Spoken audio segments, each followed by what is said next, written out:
wanted to bring you a message today because, as many of you know, I just returned from the Ukraine. A lot of you probably are asking the question, why would Zion's Bridge be concerned about what's taking place in the Ukraine? Well, let me tell you just a couple of the issues there that we all should be concerned about.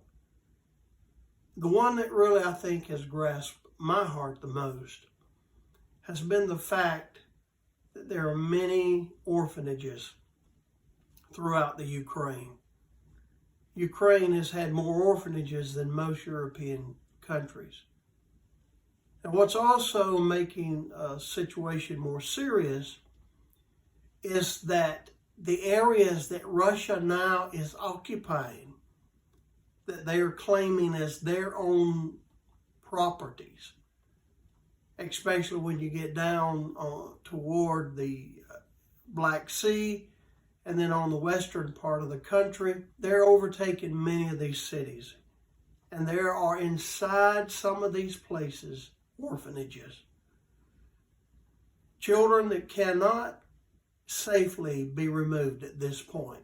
Now that really disturbs me. There's some other issues there. I know the Jewish agency and other agencies in Israel are trying to, and have gone in and brought the elderly out, even brought out some Holocaust survivors.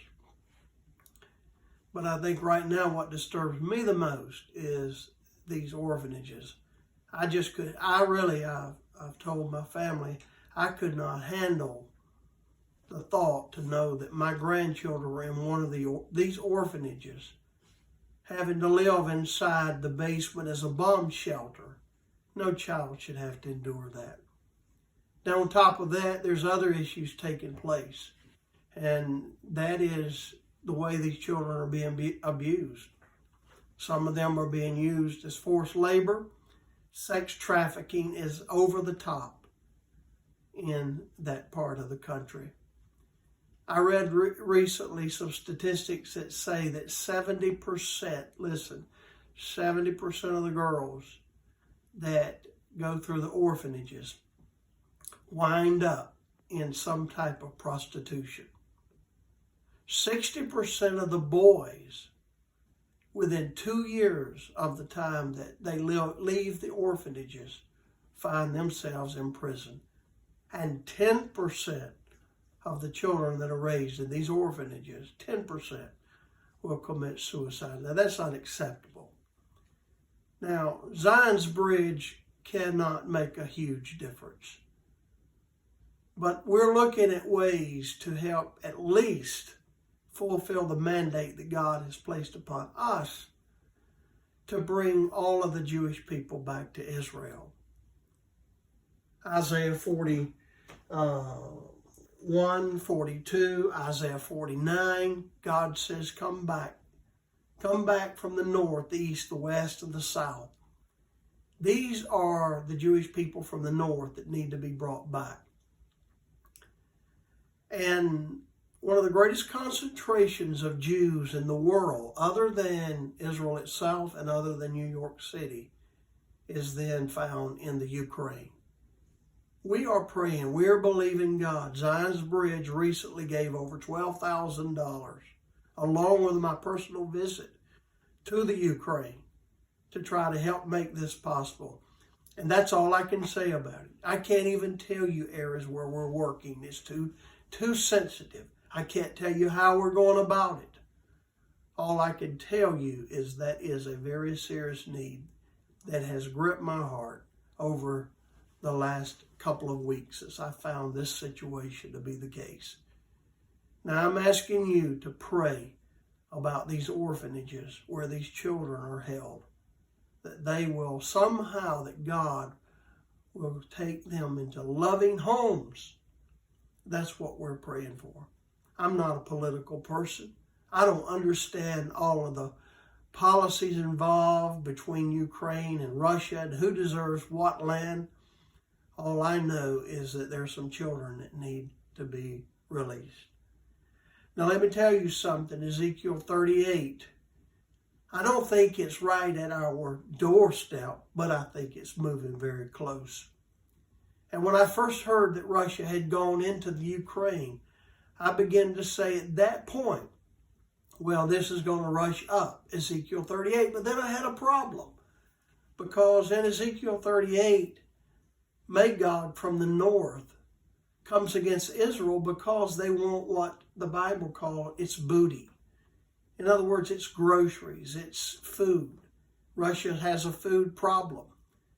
But the Ukraine is known as the breadbasket of the world. So if Russia overtakes Ukraine, in my opinion, that will even put off Ezekiel 38. But in my visit last week into the Ukraine, I am finding a people that are very resolute. They are saying, we will not be overtaken by Russia.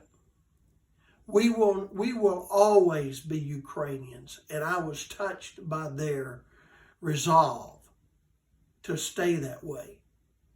But if Russia is not successful and Russia does not overtake the Ukraine, then Ezekiel 38 could be right on our doorstep. My friends, I want to tell you, I don't know all there is to know about eschatology and how all of this is going to play out. But I do know God cares about all people. He cares about Jewish people. He cares about all children. And I want to see those helped. We need to pray that we can get those out of the country. If we get them out, there are other places like Poland, nearby countries, that are willing to take those children and love them. The Jewish people in Israel would love to take those children and give them a good home. I'm not making a plea today for your money. That could come at some point. We're going to do what we have to do. But today, I'm just telling you, I want the Zion's Bridge family to pray, especially for the war efforts, that all of Ukraine would be salvaged and that these children would be taken care of. I want to tell you, every report that I bring back from the Ukraine is not that great, though. One that I bring back is I personally must say that I'm not real pleased with what I'm seeing some of the Christian organizations do there. There's articles being written about how that they're taking advantage of the situation. And that's all I really need to say about that. But we will not do that. God forbid. May God bring the judgment upon anyone that would take advantage of this terrible situation.